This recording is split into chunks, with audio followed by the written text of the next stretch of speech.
So today, my name is Dwayne McIntosh. I've been here just a little bit about myself. I'm a native from Tucson. I've been at Mesa now for 19 and a half years. Most of my time has been spent in student affairs and also adjunct teaching. I have 3 master's degrees and is currently about a semester away from completing my doctorate in education.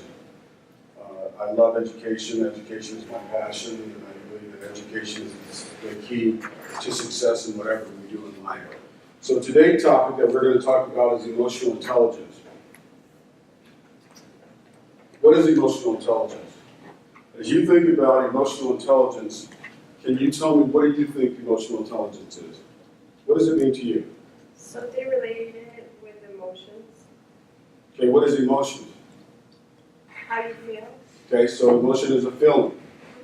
Okay, what about you, man? When you see the word emotional intelligence, what comes to mind? What comes to mind for you? Maybe how you think and act on particular topics. Okay, how you think and act on a particular topic. What about you, man? I think emotional intelligence is your insight and your sensitivity to your own emotions and the emotions of others. So when you say emotions, what is that? What is your definition of emotion? I would say your reaction, your perception and your reaction to events that happen to you. Okay. Well, let me just tell you, everything that you guys just said is all a part of emotional intelligence, but we're going to look at it from a different lens and dig into it a little deeper. Okay. So what is emotional intelligence? Emotional intelligence refers to the ability to perceive, control, and evaluate emotions. Some researchers suggest that emotional intelligence can be learned and strengthened, while others claim it is an inborn characteristic. How many believe that it's an inborn characteristic? Why? I think that some people can be inclined to it, but I think it can also be strengthened, or for some people who don't have it, it can be learned. But I think sometimes it can be inborn. Okay, so when you say inborn, what do you mean when you say inborn? I guess you could go as far as to say, like, genetically, like some children when they're young, you can see that within them, that they're more aware of their emotions, they're more and the emotions of others. So I would. And how do you know that? Give me an example.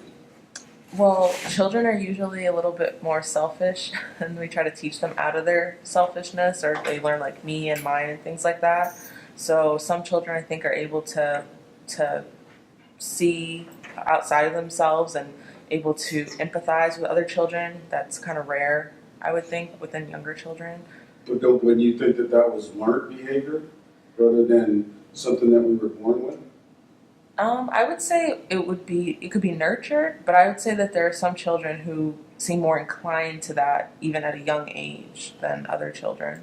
So you're saying that you don't think that it's learned behavior based on your example of saying that some kids, they use words like mine, or me, and then there's other kids who, are able to see beyond just themselves. Right. And I'm More. saying, so I'm asking, the question is that when that baby comes out of the womb, you're saying that you feel like that baby has that. Some babies have it and some don't. I would say to a certain degree, I would say it would be nurtured by the parents. Like if their parents are more supportive of making sure that their child is more emotionally intelligent, that would help. But it's kind of nature versus nurture. It's both, I would think. Okay? That's what I was just about to ask. Okay, so explain to me when you say that it's both.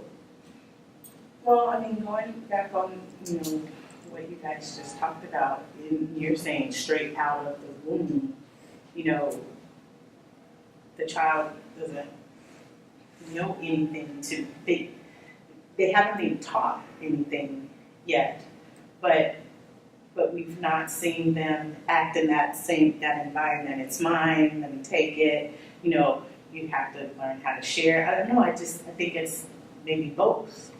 So help us understand. I get the piece where when you say that you feel like it's learned, but help me to understand about The inborn? yes, that we're born with it. I'm kind of shaky with that part. I don't know if I could adequately say, you know, that it's, I'm kind of half and half. That's why I guess I'm still straddling that line in between. Okay, what do you think, man? I'm thinking both, and even more, I believe that we're born with our personality since out of the womb. So you think, yeah, we're all born with personalities, but let's talk about emotions, intelligence. Do you believe that everybody is born with emotional intelligence?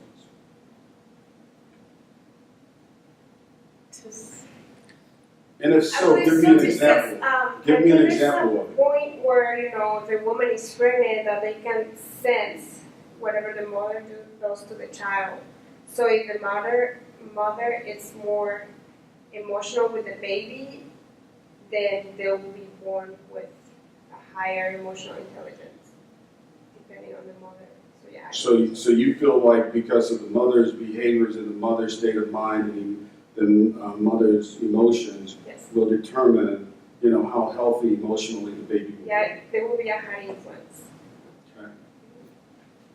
Well, let me tell you, you're absolutely right. It's both. We are actually born with emotional intelligence. When you think of a baby coming out of the womb, that baby is very emotional intelligence. When that baby is hungry, what does that baby do? Right. There you go. That's emotional intelligence. Even though that baby cannot talk cognitively, they can't talk and they can't understand a lot of the things that we're saying to them, we are born with emotional intelligence because it's a part of survival. Even though that baby cannot say to you, I'm hungry, you know when that baby cries, that baby is either hungry or that baby needs to be changed, right? So again, we are born with emotional intelligence because it's a part of our survival from day one, when we come out of the womb. As long as we're in the womb, we don't have to have emotional intelligence because why? Someone else is living for us. But the minute that once we come into this world, we are separated from that which was caring for us, which is our mothers in the womb. But when we come out instantly, we have those natural instincts of survival, and that takes emotional intelligence. So again, I give you the example when a baby is born, before they even know, you know, how to identify people, they can get their basic needs in life met by emotional intelligence. They know if I cry, I'm going to get attention, right? Now, as they grow, I agree, it becomes more nurtured. Why? Because they become more sophisticated. So as you begin to get older, your emotional intelligence should also become more sophisticated because the situations are going to be different. As a baby, all I care about is getting changed and getting fed, right? And getting attention. And so by that sure nature, I'm going to do what I need to do in order to get that. The same is true when it comes down to as you get older. So you're absolutely right. There's both. Emotional intelligence. This is the quadrant of emotional intelligence. The center is your emotions. But everything that we do in life as human beings are driven by emotions. How many of you believe that? How many of you don't? Why do you believe that everything that we do is driven by our emotions? Because we're human beings, we're not robots. Okay, because we're human beings. Can you elaborate on that? What do you mean when you say that we're human beings, not robots? We feel, I think when you don't have emotions, then there's something wrong with you. So that brings up another question. Do you believe that there's people out there that don't have emotions? Aren't they called psychopaths? Sociopath. Yeah. Sociopaths. So I'm asking the question is, so do you believe that psychopaths don't have emotions? Sociopaths, right? Isn't Well, it where- sociopath, I don't care. Give me any one of them. You don't think they have emotions? Maybe they Limited. have emotions, but they just choose not to acknowledge them. They push them maybe to the side and they go with the me, the I. You know, I don't care about anything else. It's all about me. Forget the feelings. Forget anybody else's feelings. I want to do what I want to do. by any means necessary. So in order to get there, do you believe that there was emotions involved with them getting to the point to say it's all about me and I give a damn about anybody else? Yeah, I think I would hope that they would have had, emotions. I mean, even just growing up, when, your parents maybe give you a hug, that's emotional. You feel emotion. There's energy that transfers from one person to another person because we're energy beings. So yeah, there's something that you are feeling. I mean, there's the smell of it. I smell my mom's hair when I'm this close, or my dad's aftershave when I give him a hug. And essentially that will pass on to you. You can hug somebody and then smell yourself. Oh, I smell like such and such. Their scent is now on you. You're a person. Okay. What do you think? I think that there are certain people that they're, like you said before, like maybe like a sociopath, that their emotions are either they've been recessed, and they're not in use, or they're very limited. But I would say most healthy human beings have emotions, and even healthier human beings can access them and control them. Okay. So that gets me to another thing of what's normal? What's a normal human being? Yeah. Yeah. And that's a whole nother workshop, because the reason we do that and say that is because of our value system. Okay? Which is a whole nother workshop. But normal to me is Okay. not the same. But to answer the question is yes, we are driven by emotions. I mean, from the time we come out, we're driven by emotions. When that baby starts to cry, that's an emotion. That's an emotion of saying that I need something, right? It signifies something. So our emotions is what drives our behaviors. It drives our decisions, it drives our behaviors, and it drives our performance.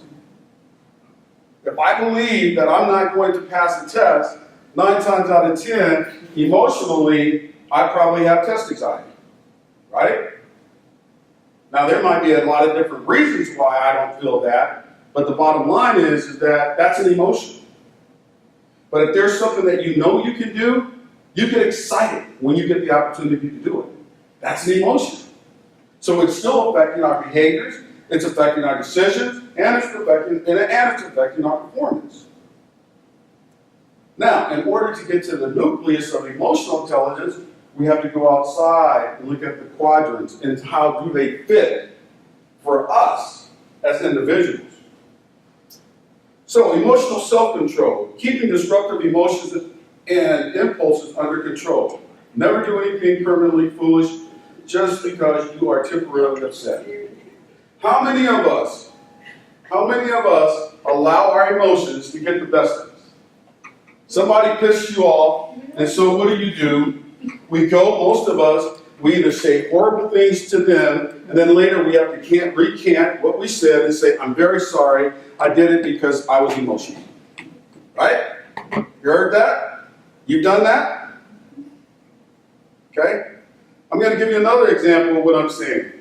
Most people, when you're driving down the highway and somebody cuts you off, what's your first jerk reaction? Screw you, right? You're a jerk, right? But let's take this a step farther. Suppose that person that cut you off, you knew they had just gotten a phone call and said they had 10 minutes to get to the hospital because their loved one was getting ready to die. Would your thoughts be different? Why? Why? When I cut you off before and you didn't know, you flipped me off. Why is it that if you knew that I had just gotten a call saying that my son only had 5 or 10 minutes to live and I needed to get to the hospital as quickly as I could, why would your reaction be different? Because if you care, you feel sorry for that person. So you give them a break. Okay. So why? Empathy. Empathy. Yeah. So then my question is this. How do you know that that's not the case? Because you're making a judgment, right? Based on what? There you go. Based on your emotions and your values. They did it because they meant to piss me off. Right? So what you've just done is you gave someone else control over your emotions. So first of all, you got to get the thought out of your mind that they're doing it to piss you off. Okay? We all know that road rage has led to death. So you're telling me that my life is not worth any more than somebody cutting me off. So my family has to live the rest of their lives knowing that the reason that I'm dead is because somebody cut me off. Not because I was in an accident, but because somebody cut me off. But by the same token, if I knew that that person was on the way to the hospital because they got a call because their loved one was dying, I'd have had empathy. I'd have had sympathy. And we don't even know. We automatically jump to a conclusion and a judgment, not even trying to give that person the benefit of the doubt. And I heard you say, well, I'm going to give them the benefit of the doubt and I'm going to give them an excuse this time. Why don't we do that regularly? Because again, it's because of the fact that we've been conditioned. We've been conditioned emotionally, okay, to react a certain way. Right? Because we know how to drive, but you know what? What I don't get here is this. Is more than anything, what I don't get is that we get pissed off when people cut us off, but everyone in this room who drives is going to cut somebody off. It happens. So we got double standards too. It's okay for me to do it to you, but when you do it to me, I'm going to get pissed off. Why is that? Because we don't understand our emotions. We're allowing our emotions to control us versus us controlling it. Because if you were intelligent emotionally, you would say, you know what, it's only going to take me another 30 seconds. So what? That person cut me off. Let me slow down and let them go on. So if I don't have 30 seconds to spare, wow. So I lose my life because of 30 seconds. How sad is that? Can you tell that to my husband? Tell him to come to my next workshop. Seriously. Tell him, but you know what? We say this, but you know what? There's a lot of us that has never ever been exposed to this. They're no self-aware. Well, the thing of it is that you got to be, first of all, you got to be aware of your emotions. Understand where those emotions are coming from. Because a lot of times, our emotions are coming, our mind is like a computer. Every experience that we have in life, it's stored for the rest of our lives. And so what happens so many times is that we find ourselves in a situation, and then all of a sudden, that emotion comes back up from when we had an experience as a child. And we don't recognize that, and so then we lash out at that individual who had nothing to do with that emotion. Because emotions comes out in the form of behaviors. Remember, emotion controls our performance, our decisions, and our behaviors. So once you can identify where that emotion is coming from, you can better deal with it. And men, we're the worst. Why? Because society says you're supposed to be strong, you're supposed to be all of this, right? So we don't like to show emotions. That's why we have the highest rate of death from heart attacks. Do your research. Men die probably 3 to 4 or 5 times faster than women when it comes to heart attacks. And so again, if you are aware of this, you can control it. Because there's only 2 things that can happen. Either you're going to control your emotions, or your emotions are going to control you. So, do you think women are seen as more emotional because that's how society presented after our minds since It goes to a value system. Okay? A value system. we're still human beings, both, you know. Well, you can say you're human beings, but how does society see you? See, I can say that I'm a human being, and we all know that. But society doesn't see me as a human being. Society sees me as a black man. Very different. How do you see yourself and how society sees you? And we can get all deep into that. It's cultivated through our whole country's history. Okay? The problem is that we have not recognized how to deal with our emotions. Okay? Because I'm black, I didn't get the job. or they're discriminating against me because I'm black. Rather than saying that, why don't I think about, well, what can I do to position myself even farther so the next opportunity that comes, they can't say no. I get it. That's why I have 3 master's degrees. Okay? I worked 19 years in student affairs. I could have easily went into administration. That's not what I came here to do. I came here to work with students. So I stayed true to myself first. And then I said, I'm not going to let my emotions control me. It would have been nice to have extra money. That emotional adrenaline that I thought about, and I said, wow, $20,000 more a year? But see, again, I didn't let my emotions control me. I controlled it. And so I turned it around and said, what can I do to better position myself to get what it is I want? It took me all the way to get into my doctoral program to get it. But like I always tell students, nobody asks you how long it took you to get there. It's a matter of, did you get there? It's like running a race. At the end of the day. What is your ultimate goal? See, are you in a battle or are you wanting to win the war? See? I can allow you to win the battle, but if my goal is to win the war, who cares if you win the battle? That's what they're talking about. Negative self-talk. I'll try. Maybe. Think about this. Think about this. Think about the time when you told somebody you were going to be somewhere at a certain time. 95% of the time you were there. Now think about the time when you said, I'll try to do that. 95% of the time, you wasn't there at that time. Words are very powerful when it comes to our emotions. Remember, you're storing every experience you have within your mind, in your body.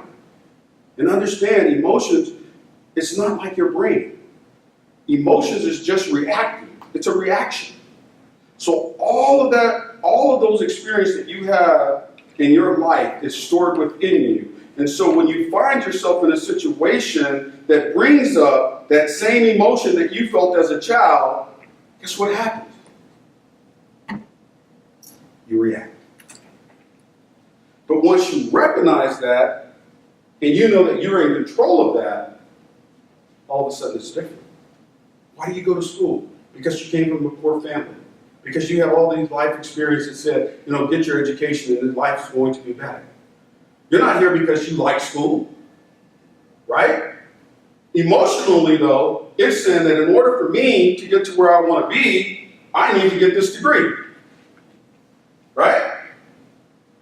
Even if it means me going into debt, which is the best investment that you can make. You can go buy a brand new car right now and drive it 2 miles down the road and they'll offer you at least minimum $5,000 to $10,000 less than you just paid for. How do I know? Because I tried.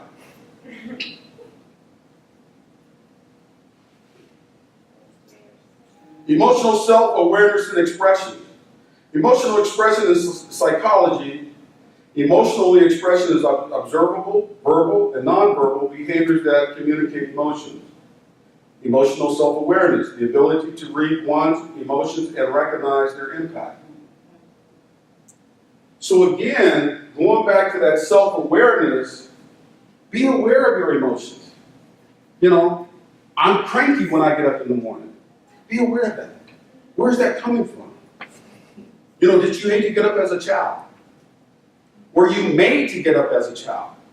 And so you resent it as an adult that somebody had the control over you to tell you when you had to get up. If that's the case, recognize it. Because what you're doing is you have an internal conflict going on inside of you. That little kid inside of you wants to be rebellious. That adult inside of you has said, I want to do the right thing because I need to be at work on time. Because if I don't, there's consequences. So you have the struggle going on. And so by the time you get to work, you hate it. Not that you hate your work. You hate the situation. But you can't even recognize the situation. So you go to work and everything at work is horrible that day. It sucks. things that you love to do, all of a sudden, you hate it. You hate everybody around you. They pissed you off. They made you do work that you shouldn't have had to do. I can go on and on and on. And it's all because a lack of self-awareness. A lack of being aware of where that emotion is really coming from. They wasn't there when you were kids. They didn't make you get up at 6 o'clock and get dressed and brush your teeth and all of that stuff, and then sit there on the couch and fall asleep till the bus comes. They didn't do that. But who are you taking it out on? Then. But when you become aware of that emotion and where that emotion is coming from, then you can put it in its rightful place. But most of us don't even stop to think about where it's coming from.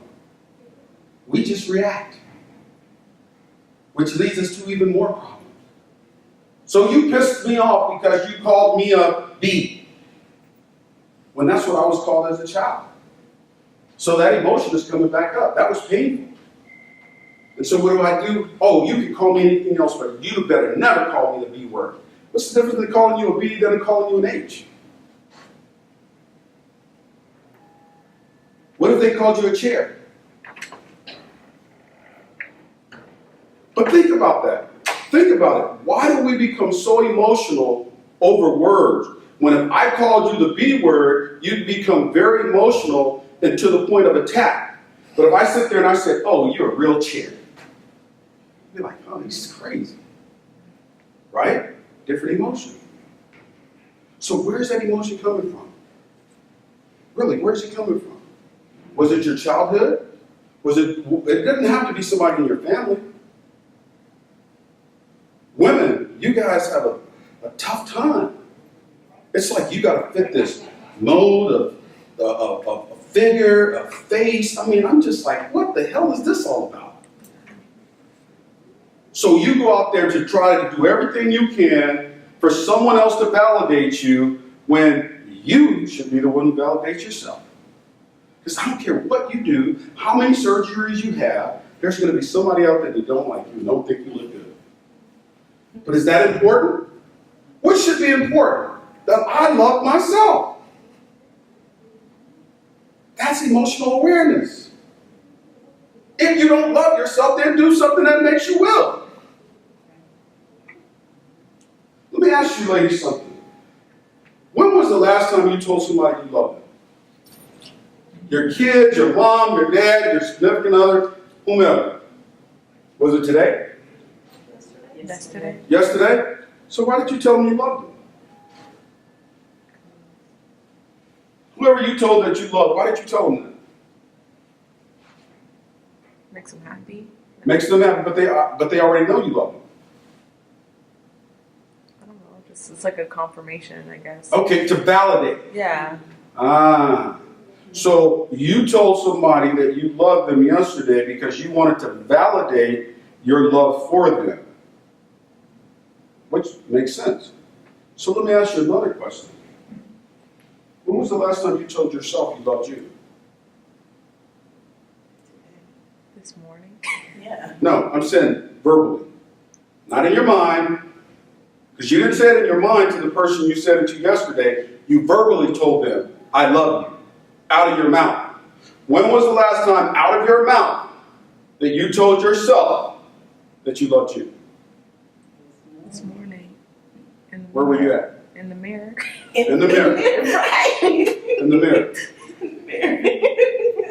No. Let me tell you, if you did that, then you know what? Give yourself kudos. Because the thing that you got to realize is this. If you're telling someone else that you love them to validate your love for them, imagine what it will do for you if you do the same for yourself. See, if it works for someone else, why wouldn't it work for you? Like you said, we're all human beings. So if I tell someone else I love them to validate my love for them, why wouldn't it validate my love for myself if I'm telling myself that? It does. But most of us don't do that. And if we do that, do we really believe it? See, when you tell somebody else you love them, you believe it. You feel it. Do you get that same feeling and that same belief when you say it to yourself? But see, again, look at this reaction right here. Okay? She did like this. And the first thing I noticed was that it was almost like, oh, you think you're all of that. But because the relationship you have, it was more settled. But that's the way we react. And so then when we react and we see other people react like that, we feel like we're doing it in vain, especially women. But if you don't feel like you look good, why should you expect anyone else? I mean, I don't get it. You say, oh, I'm the ugliest person in the world, but as soon as you walk out the house, you want a man to look at you and say, oh, you're beautiful. Hell no. If you don't feel like you look good, guess what's going to happen? Your behaviors is going to portray that of a person that don't feel like they love themselves or feel like they're beautiful. Your demeanor is going to show that. Emotional expression. Be aware of your body language. As a counselor, I don't listen to what you say. I look at your body language because your body language is going to tell me the story you're not. Okay? When people get uncomfortable, what do? They either fold their hands or they fold their legs. Okay? That tells me you're closed. That tells me that you're going to be very limited as to what you're going to tell me. But your facial expressions, your body movement, it's going to tell me everything else I need to know. It's the unspoken words that really drives our emotions more so than the spoken words. 90%. 99%. When you walk into a store as an African American, you walk into the store and you see somebody following you or you think they're following you, and it could be just a coincidence that they're going down the same aisle you choose to go down. But in our minds, we say, oh, they think that because I'm black, I'm stealing something. Right? And 9 times out of 10, they do. But are you going to let that emotion control you and to say, oh, all white people are like that, or all these people are like that? That's what we do. We give off this persona, nonverbal persona, of saying, I know that you're following me because I'm black. Then this person is saying, wow, I don't even care. They're not in my world. So we go into the store with a good feeling and come out all feeling bad. Why? Because we had given an expression to somebody else that led them to give us an expression that we interpreted that may be true or may not be true. But if we're aware of those things, it's sort of like somebody that walks in the room and they're smiling at you. You don't say, oh, that person's really. You don't frown up and say, oh, you're quit faking. No, you welcome it, right? When somebody walks into the room and they're smiling at you, you welcome that. When somebody walks in the room and they don't speak to you and they look like they're mad, you automatically jump to the conclusion, what in the hell have I done to them? Have you experienced that? Work with somebody that comes in every morning and says, good morning, and then one morning they come in and stone-faced it, and they walk straight to their desk. What's the first thought you have? What did I do? Take that person. There you go. What happened? What happened? What did I do? But maybe that person just had a bad night. Maybe that person just had a bad experience. But we personalize it, and what do? We throw out that behavior right back. We internalize it, we personalize it, and then the behaviors that thrown back to that person is one of, okay, you don't want to be messed with today? I'm going to stay as far away from you as I can. Right? All because of perception. All because of nonverbal clues. Rather than going up to that person and saying, you know what? I noticed you came in with the stone face today. Is everything okay? No, we don't do that. We run away. Right? I don't want to deal with you. Because I must have done something to you for you not to speak to me this morning. When I could sit and say a couple simple words and my day would be so much better. But because emotionally I feel rejected, and I know that that rejection didn't come from that person, but it sends me back to a time where that rejection was very painful. And so I don't want to deal with that pain, so what do? I avoid that person. Because I associate that pain that I experienced over here in my childhood with this situation. So I move away from it. because I'm not aware of my self-emotions, let alone how it's impacting me and how it's impacting others. Very powerful. You're giving people control of your emotions. And when you give people control over your emotions, guess what else you're giving them control over? Your behavior. Yeah, your behavior. Decision. There you go. Just behaviors is a decision. You got a choice. Decisions is a choice. Right? Emotional awareness of others. Emotional awareness of others means knowing when feelings are present in ourselves and others. Right now, I'm very aware. Because I can see your face. There's certain things that it just hits you. It hits you to the heart. Then there's other things that based on your reactions and your emotions, I can tell that it's like, yeah, I get it. I understand it. But it hasn't affected me. Be aware of that. You know, be aware of your significant other, your husband. You know, maybe he does get it. Maybe he's tired. Maybe, I don't know what it is. But you know what? The thing that we don't do is that we look at what our needs are. We don't stop to think about others. Maybe he had a bad day. Maybe she had a bad day. That's all the time. So I think it's deeper. Okay, so if it is deeper, so let's go there. So let's say it is deeper. Why not ask? So why did you get mad every time? Let it go. Right, now you're trying to tell me what to do. No, that's what I tell him. But you're saying, let it go. You're telling me what to do. I resent that because that's what my mother did.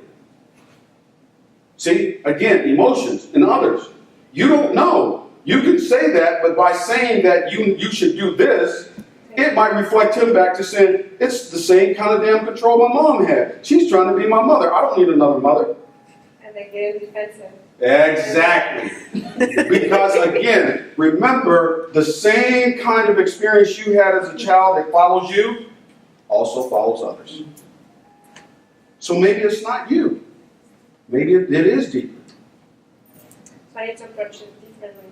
There you go. By being aware of others' emotions will help you to better approach them. You can still say the same thing. It's just like that person that comes into work every day and says good morning, and then all of a sudden one morning they don't come in and say anything and they come in with a stone face. Rather than running, you could simply say, hey, I noticed that you came in with a stone face. Is everything okay? Would you like to talk? And if they say no, fine. But at least you don't have to worry about if there's something you've done to them. Okay? You're not sitting up there saying, oh, you need to say good morning because you do it every morning. And you know what? I just have this real problem because if there's something that I've done to you, I need for you to tell me because I ain't going through all of this shit today because you know what? It's one of those things where we got to work together. We don't have to like each other, but we got to work together. So then they'll shut the door. There you go. You see how that is? But I can convey the same thing by just changing my word, by changing my tone. Remember, what are you looking to get out of this? What I'm looking to get out of this is if there's a problem, I want to make sure it's not me, right? So again, if that's my goal, be tactful. Be tactful with your husband. You know, honey, I noticed that, there's a pattern where it seems like when you come home, it seems like, you just seem a lot of stress. Is work going okay? And it may not be work, but you're given an invitation for them to say what is. But the problem is we don't do that. We want to fix everything. And when you say we, you do, you mean People. oh. I'm talking about people. Because that's what we were created to do, was to solve problems. Right? From a baby, I have a problem, I'm hungry. What do? I cry. That's solving a problem.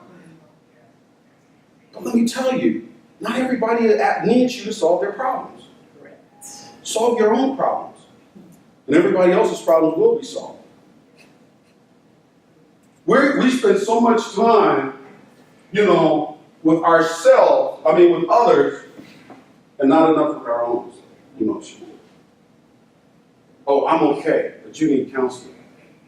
Why do you think that is? Because I think that by giving, it makes us feel good because of the fact that as human beings, We don't want to feel less or inferior to anyone. So therefore, if I can say that you need help more than I do, then that means I don't have to look at myself. And in turn, therefore, I don't have to deal with me. Okay. But why do you think people don't want to be by themselves? Because you're not created. You're not created to be by yourself. That's not the way that the human being was created. Okay. I mean, there was a study done in France with babies, where they actually put babies, where all of them were fed, one was nurtured, one wasn't. Within 3 days, the baby that was not nurtured died. So we know, based on our human makeup, that we need that social interaction. However it may be, whether it be texting, whether it be telephone, something, we need that human interaction. As human beings, we need that interaction. It may not even have to be with another human being. Because if you look at, there's a movie where there was a young boy that was raised by the wolves or wild animals. I forget the name of it. I seen it in one of my classes, actually. Okay. And he survived, and he began to portray the behaviors of the animals. Because you're part of a group, like you belong to. Absolutely, because it's learned behaviors. But the interaction, the social interaction, if you don't have it, you can't survive. And then you go crazy. You do. Start talking to Wilson. You do. So again, it's important. It's important that you become aware, emotional awareness in others. How does my body language, what does it tell that person? What message may I be sending? Is it something that I like you or I don't like you? Think about when you first started going out on a date.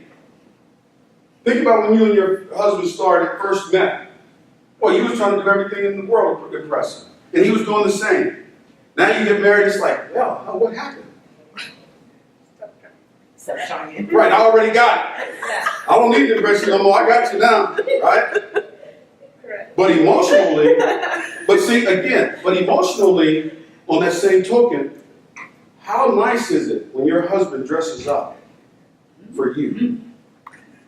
How nice is it when your husband dresses up and brings you flowers? But by the same token, how nice is it that your husband would think the same thing if you dressed up for him? How nice would it be if you were dressed up and dinner was on the table with candlelight? See, again, we become consumed with ourselves. It's about me. It's not about you. You don't live in a vacuum. But we could come to work, and then whatever they tell us to do, we'll do it. Whether we want to do it or not. Whether we like it or don't like it. But then when it comes to those who we say we love, there's conditions. Oh, hell no, I ain't getting there good for you. You cook for yourself. Right?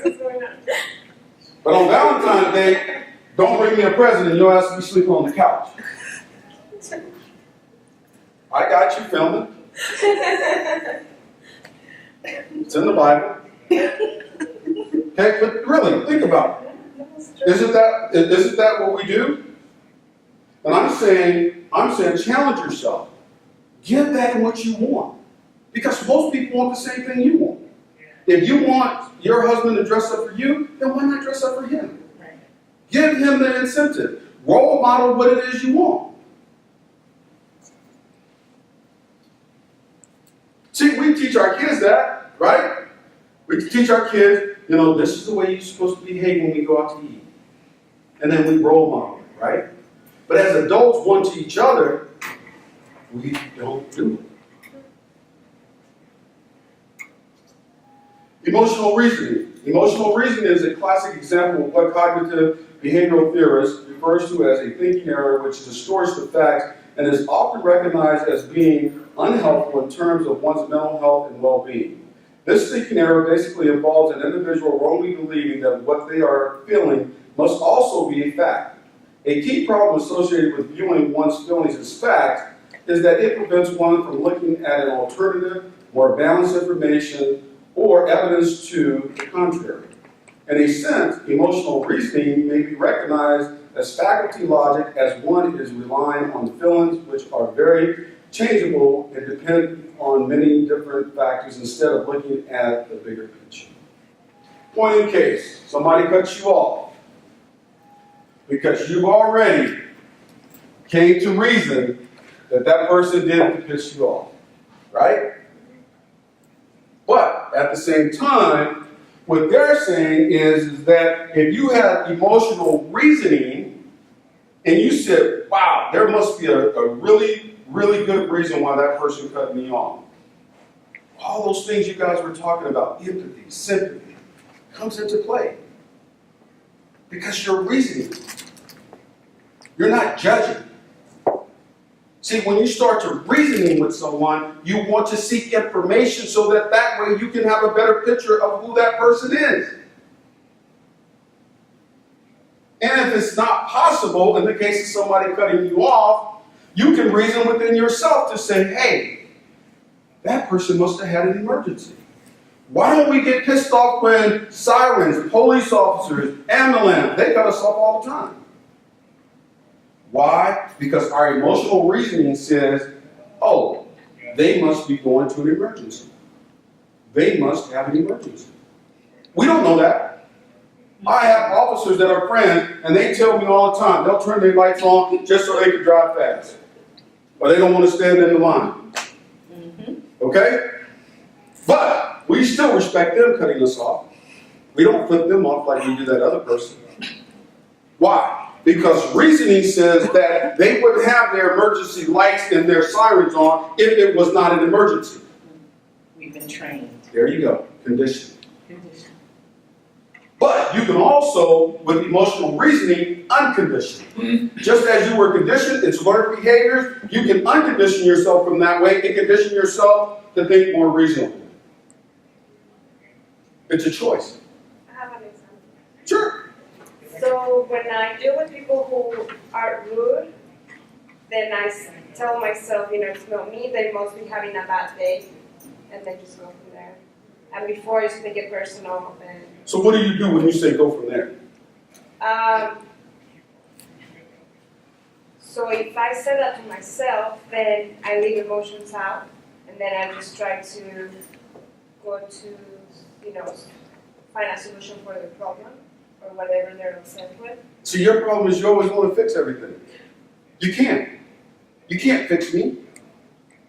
Because maybe I don't want to be fixed. Maybe I don't feel that I have the problem that you think I have. Rather than doing that, why not ask? I noticed that, it seems like you're a little distant today.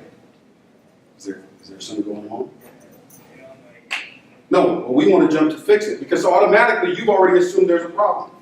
Well, technically when students are complaining to you, it's because there's something going on with the problem. And Right, they want you to fix it for them. But they don't because it might be their parents. They might have just been told by their parents, if you don't get it together, you got to get out the house. Maybe they just lost their job. Maybe they just lost their boyfriend or girlfriend. We don't know. You can't fix that.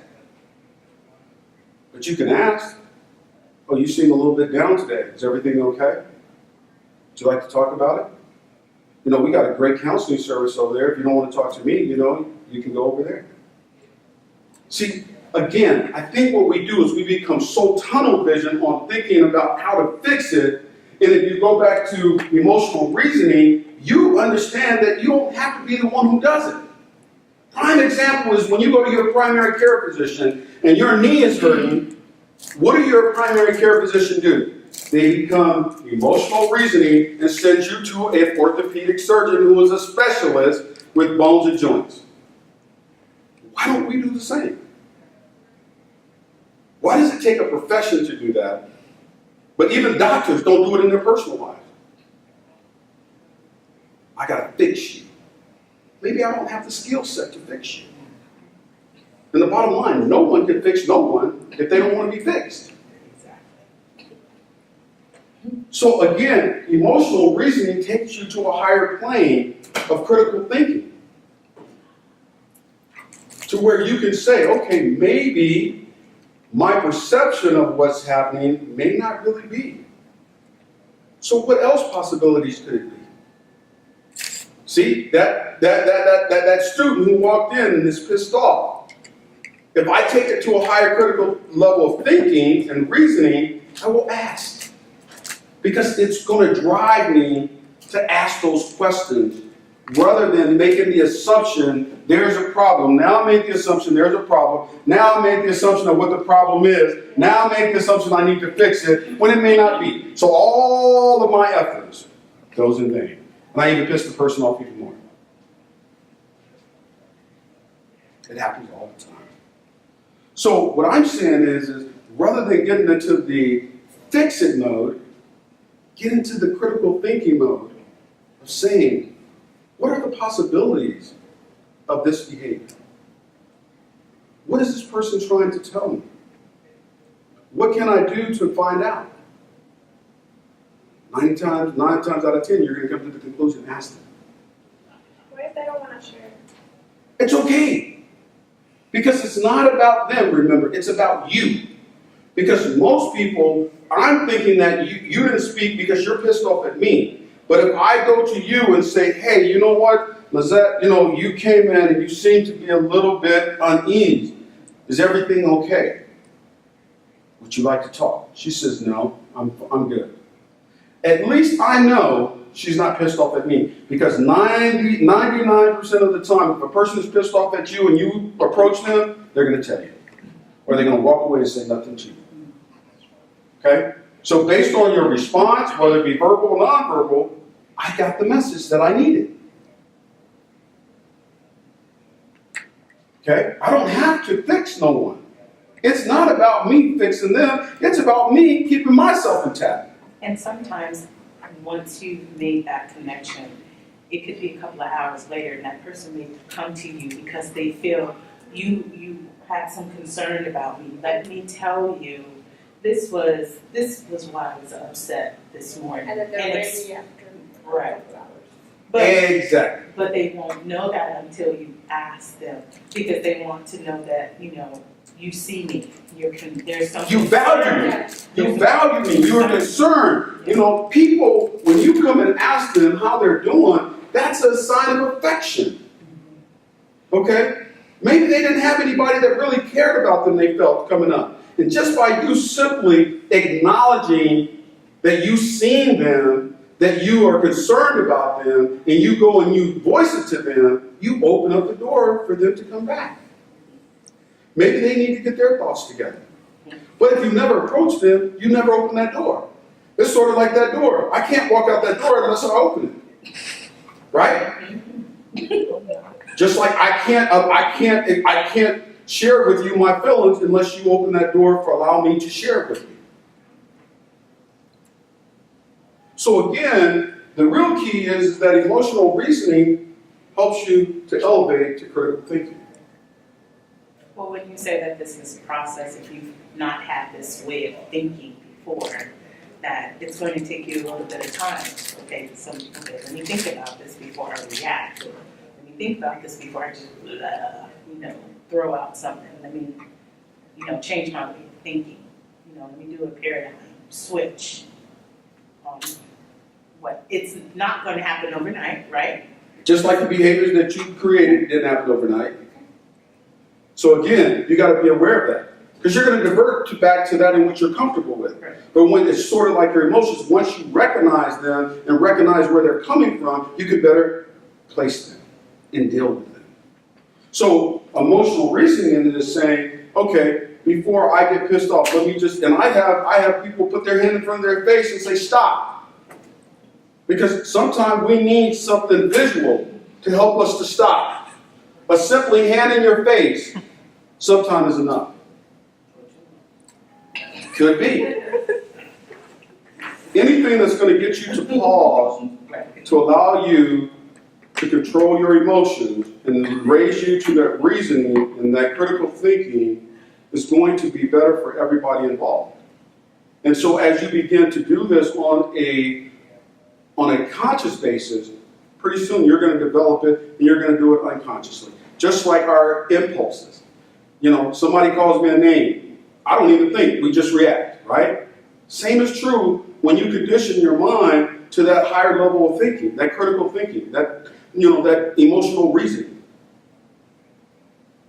It becomes habit. And you'll find yourself spending more time doing what you can do to better yourself without inflicting pain on someone else. Maybe your husband don't want you, maybe you remind him of his mother or some school teacher who always tried to tell him what to do. And I'm a man. I don't need you to tell me what to do. We don't know that. But if we raise ourselves to a higher level of thinking, critical thinking, maybe we'll approach it differently. Rather than trying to fix it, maybe we'll go to try to understand it. But can I just interject? Most Sure. of us have been in relationships before, and sometimes getting information out of men specifically can be quite challenging to get them to express their emotions. How, what, Because they're taught to not be emotional.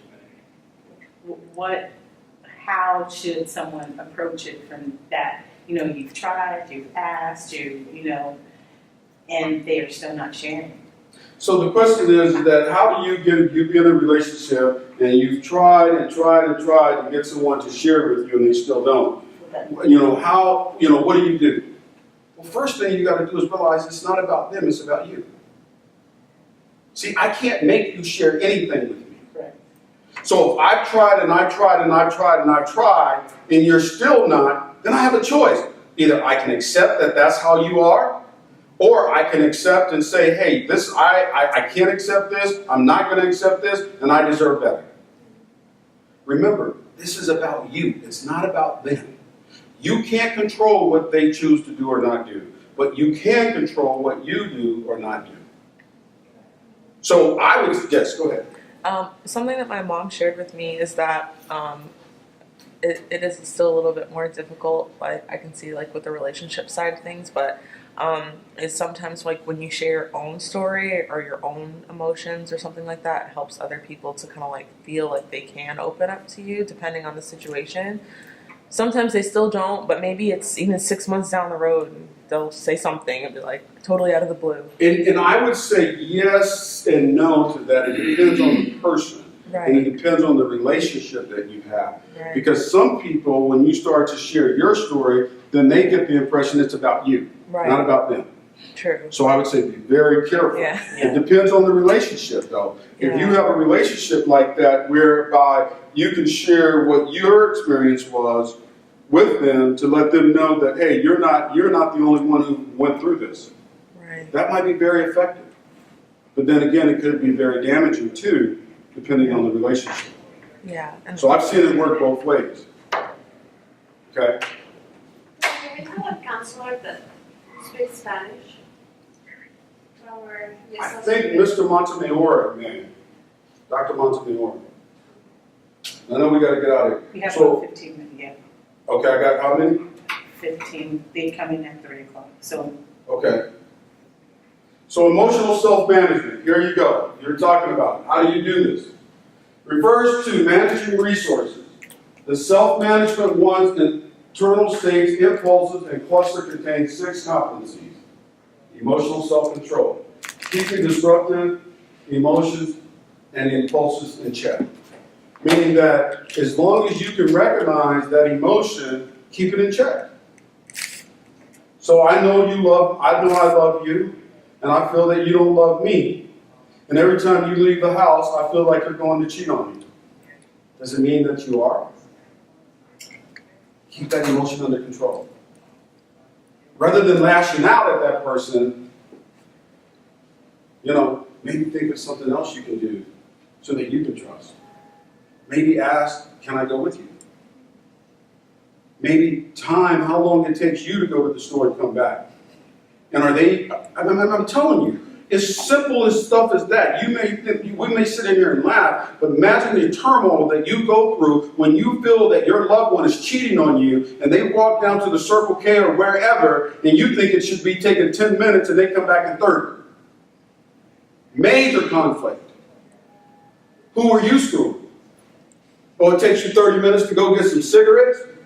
Or a coffee? Are you kidding me? I just went down there this morning and it only took me 10. But you know what? Maybe the store was full. Have you ever thought about that? Maybe they were in a long line. Yeah, maybe. But can you see how not keeping our impulses can get us into trouble and cause even farther problems for us and the individual? Because now we're lashing out, we're making accusatory statements, and then they become defensive and saying, you know what, if you don't trust me, why am I here? Why are you with me? If you don't feel like, if you think I'm cheating on you, why are you still here? And then you break down, oh, because I love you. Well, if you love me, you trust me. Can you see how this could lead to major problems? The second one is transparency. Maintain integrity, acting congruently with one's values. What do you value? Do you value trust? Do you value honesty? Well, if you truly value it, then you got to be transparent with it. And remember, this is about you. You cannot expect something from someone else that you're not willing to give. If you want somebody to be honest with you, you should be honest with them. If you want somebody to trust you, then you should trust them. Now, don't get me wrong. I'm not saying that they give you a reason not to trust them to continue to trust them. I'm not saying that at all. I'm not saying be a fool. But we've all done things that would lead people to distrust us. And every one of us want to do something to earn that trust back. So if you are thinking emotionally at that level and you know that you've done something to someone, make your amends. Ask them, what do I need to do for you to trust me? Rather than getting into this big spat about trust, go to that person and say, even though I don't trust you, I noticed that this is a pattern. I don't feel like there is a lot of trust in this relationship. What can I do for you to trust me? Because you know what? By you saying that to that person, guess what that person is saying? Same thing you're saying. What can I do for you to trust me? No fight, no argument, and I still got the same conclusion. See? Be transparent. Adaptability, flexible in handling change. Don't always reach conclusion before you have enough information to make that judgment. Be flexible in your thinking. Maybe it's not the way I think it is. Maybe it's very different. Why am I thinking the way that I'm thinking? Did they really do something to lead me to think this way? Or did something happen in my life before they ever came into my life that makes me believe this way? See, trust is something that I believe that most people reach their conclusion at a very early age. Because it depends on how you were raised, whether you had trust in people around you. Maybe and this happens quite frequently. Most people who are molested as a child is by someone in their family. So that's a trust in it. I trusted that you're my uncle and you wouldn't touch me in that way. I trusted that you were my aunt and you wouldn't touch me in that way. I trusted that you were my cousin and you wouldn't touch me in that way. But because you did, it builds a wall of trust. Because my mother died when I was 12, I had a real issue with abandonment. So I didn't trust that people would be there. So what did I do? My behavior showed that. And I pushed them away. And I pushed them away. Till I came to that higher thinking. These people are not my mother. She didn't have a choice to go. But for many, many years, I held on to that. And I said, I'd be damned if I let another human being hurt me like this. Why? Because I didn't raise to that higher level of thinking. So I lived a very isolated life. One may say, oh, you lived a full life. You partied, you played football, you did all of that. But emotionally, I lived a very isolated life. How sad is that? Think about it. Then the achievement, striving to improve or meeting a standard of excellence. A standard of excellence that you set the definition to.